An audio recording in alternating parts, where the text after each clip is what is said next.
తెల్లవారే వెలుగు రేఖలా పచ్చ పచ్చ పచ్చి మట్టి బొమ్మలా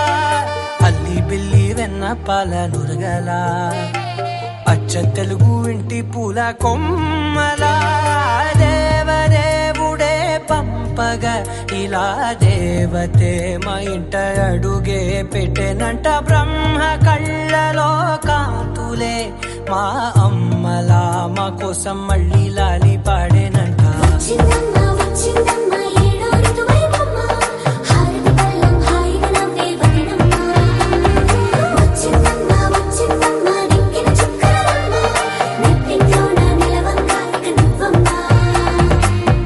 తెల్లవారే వెలుగు రేఖలా